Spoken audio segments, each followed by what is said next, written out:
Hi, this is Harold Hansen with Healing Free Dog School. On this short video, you're going to learn about the rubber band test and why it's important to get your dog to the point where your dog can pass the rubber band test.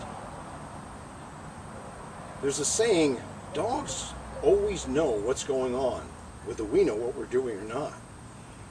Now, what does this have to do with a rubber band test? One of the things that dogs know is when they're on the leash and when they're off the leash. And a lot of times that'll help them make a decision about whether they're going to mind off leash. One of the things that some folks do is they keep the leash real tight all the time like this. And the dog knows what? I'm on the leash. Thanks for telling me. And of course then when we get to, or sometimes people will just tug and tug and tug and tug, which is communicating the same thing. Dog, you're on the leash, you're on the leash. And then, of course, when we take the leash off, there's no tugging, and the dog thinks, I haven't been tugged for a while, so I must be off leash. Haha, I don't have to mind. So what I've done is come up with this little test called the rubber band test. What this does is it replaces another test that we used to do, which is balancing the leash over your finger, like this. In other words, you take your finger, you place the leash over it like this, and you walk around and you see if the dog will pull the leash off your finger. And of course, if the dog does pull the leash off your finger, then you have to go catch your dog. So I think this is a little bit of a smarter substitute for the leash over the finger test to let you know whether your dog is relying on tugging or not. The way we do this is we take a rubber band and we put it on the leash, and what we can do is wrap it around 4 times on this leash. This is the leash that I make, and on this one I use a 4 wrap. On the long line I'll be showing you, I only use a 3 wrap. And so what we do with this is we take this, we wrap it around 4 times, 1, 2, 3, 4, and then what we do is we slide it down to the middle. So we fold it in half. Doesn't have to be precise, but close enough. Now, you don't want to have the rubber band too super tight where you could drag your car around with just the tension on the rubber band. And so what you do is you have it sort of a little bit snug, but not super tight. What you do then is you take the end of the leash that you're holding on to and you touch it to the rubber band and you create a loop. What you do with the loop is you fold it and you let the end of the leash go that you're going to be holding on to. What a lot of folks do is we try to stick this underneath here, and that's just not going to work quite as well.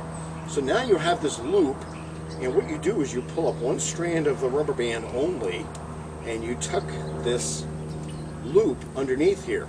So what you end up with is something that looks pretty much like the figure 8 sitting on its side.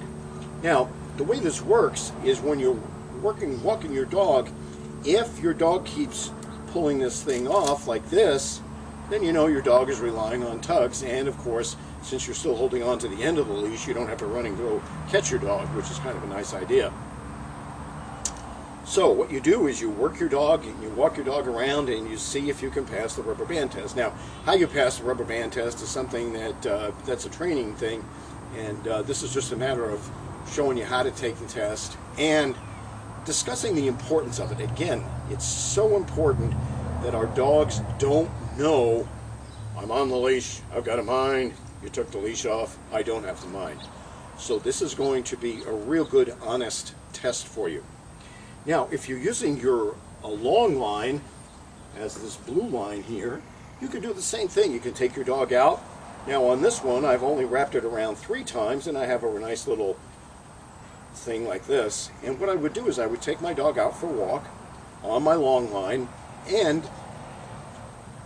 if my dog is going to be with me all the time, that's great. If my dog is tugging and tugging and tugging and popping the rubber band, then of course I'm going to be concerned about, the dog is relying on tugs. Again, tugs are going to come up and kind of sink your canoe when you get to the off-leash part.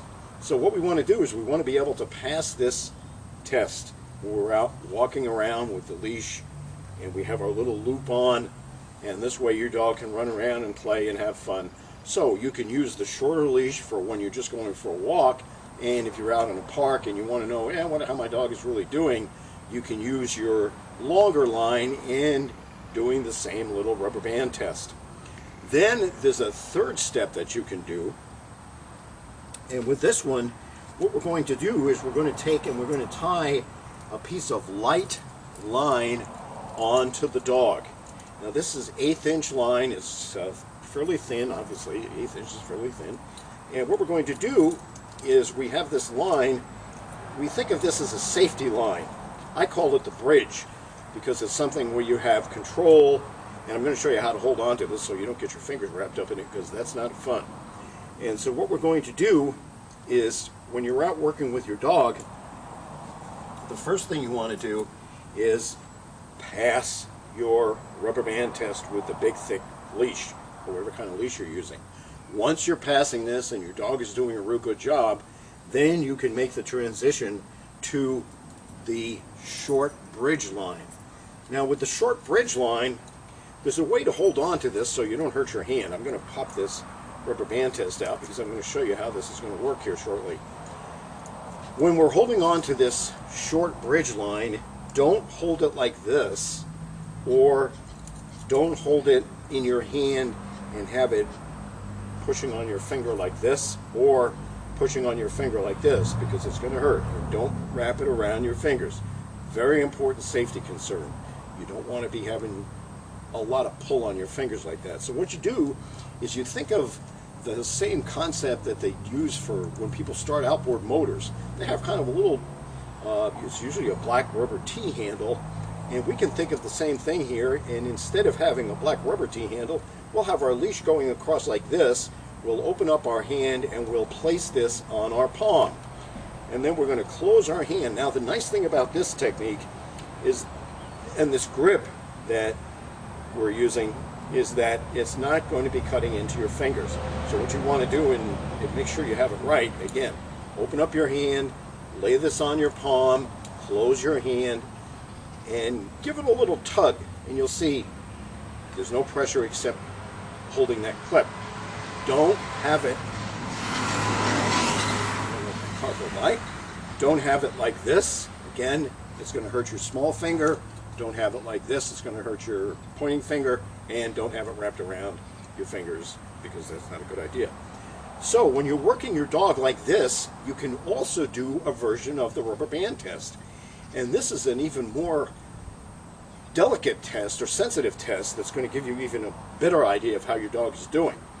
What you're going to do is you've still got your grip here, and what you're going to do is you're going to find your rubber band like this, and you're going to make a loop like this, and you've got your thumb through the loop like this. I don't recommend you sticking your hand in there, because in this loop, because if your dog drags you down the street or down the stairs, you're going to go falling down.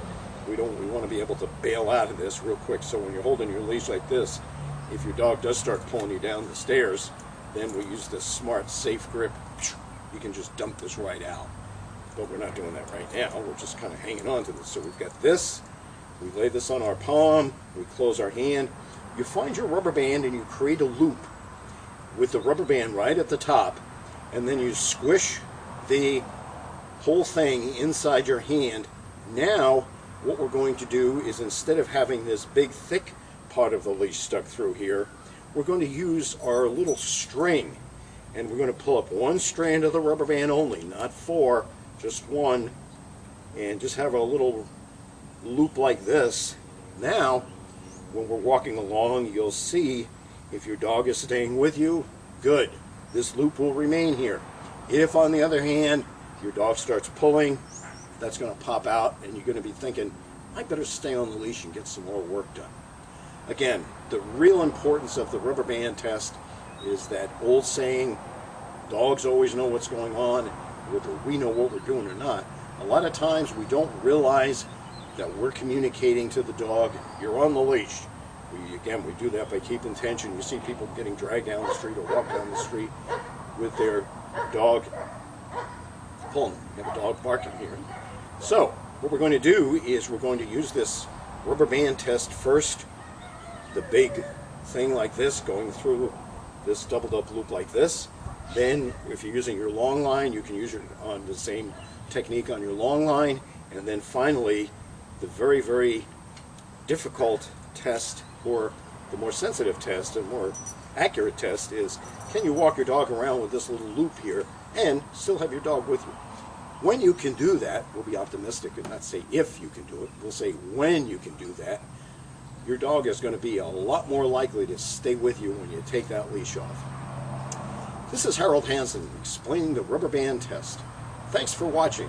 This is Healing Free Dog School, and we learn how to take this test and how to pass it in the class. Thanks for watching.